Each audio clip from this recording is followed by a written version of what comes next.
everyone, எல்லாரும் நல்லா இருக்கீங்களா? Welcome to my channel. இன்னைக்கு நம்ம சேனல்ல கேரளா ஸ்பெஷல் பழம்பொரி ரெசிபி தாங்க பார்க்க போறோம்.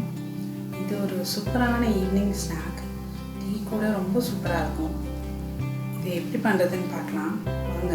இதுக்கு தேவையான ingredients மைதா மாவு 1 கப், அரிசி மாவு 1 டேபிள்ஸ்பூன், corn flour 1 டேபிள்ஸ்பூன், சர்க்கரை 2 டேபிள்ஸ்பூன், கொஞ்சமாக சால்ட்டு, அப்புறம் பேக்கிங் சோடா இத்தனையும் தாங்க வேணும். இது கூட நேந்திரப்பழம் வேணும். நேந்திரப்பழத்தில் தான் இதை பண்ணணும். இப்போது நம்ம எடுத்து வச்சுருக்க நேந்திரப்பழத்தை கட் பண்ணி எடுத்துக்கலாம். அதனோட காம்பு எல்லாத்தையும் கட் பண்ணி தோலெல்லாம் எடுத்துட்டு அதுக்குள்ள நார் மாதிரி இருக்கும் பாருங்கள், அதெல்லாம் க்ளீன் பண்ணி எடுத்துக்கப்புறம்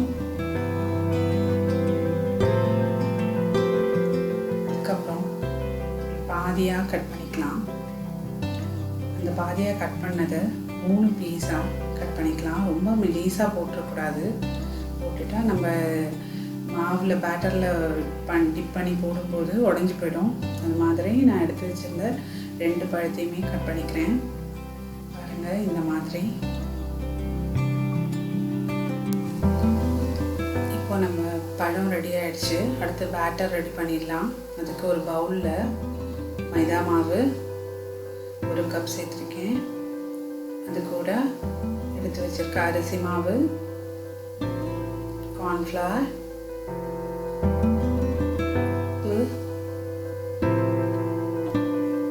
சர்க்கரை,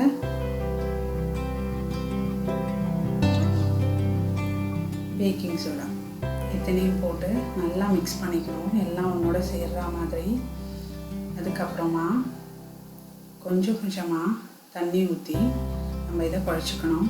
ஒரேடியாக ஊற்றிடக்கூடாது. ஏன்னா மைதா மாவு சட்டுன்னு நீர்த்து போயிடும். அதனால் கொஞ்சம் கொஞ்சமாக தண்ணி ஊற்றி நம்ம பஜ்ஜி மாவுக்கெலாம் குழச்சிப்போமே, அதை விட கொஞ்சம் கூடி திக்கான பேட்டராக எடுக்கணும். ஏன்னா பழத்தில் அது கோட்டாகி நிற்கணும். ரொம்ப தண்ணியாகிடுச்சுன்னா பழத்து மேலே கோட்டாகி நிற்காது. அதனால் நம்ம இந்த மாதிரி கொஞ்சம் கொஞ்சமாக தண்ணி ஊற்றி குழச்சிக்கணும். இன்னொன்று சர்க்கரை நம்ம போட்டிருக்கோம்.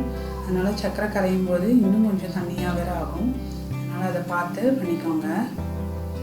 இப்போது நம்ம பேட்டரில் இந்த கட் பண்ணி வச்சுருக்க வாழைப்பழத்துலேருந்து ஒரு பீஸாக எடுத்து இந்த மாதிரி எல்லா பக்கத்துலேயும் அந்த பேட்டர் நல்லா கோட்டாகிற மாதிரி டிப் பண்ணி எடுத்துக்கோங்க. இப்போ சூடான எண்ணெயில் இதை போட்டு பொரிச்சு எடுத்துக்கலாம். எண்ணெய் எப்போதுமே மிதமான சூட்டில் வச்சுக்கோங்க.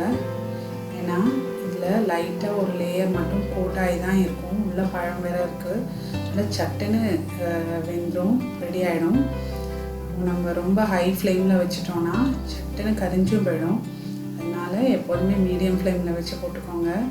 ஒரு பீஸ் போட்டுட்டு அதுக்கப்புறம் ஒரு 2 நிமிஷம் விட்டுட்டு அடுத்தது போடுங்க. அப்போது ஒன்றோட ஒன்று ஒட்டாது.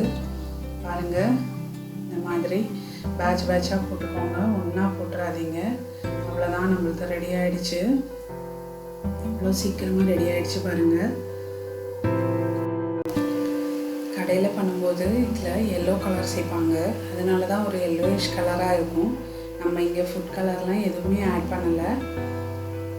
இந்த மாதிரி நம்ம எல்லாத்தையுமே பேட்சாக போட்டு பொரிச்சு எடுத்துக்க போகிறோம்.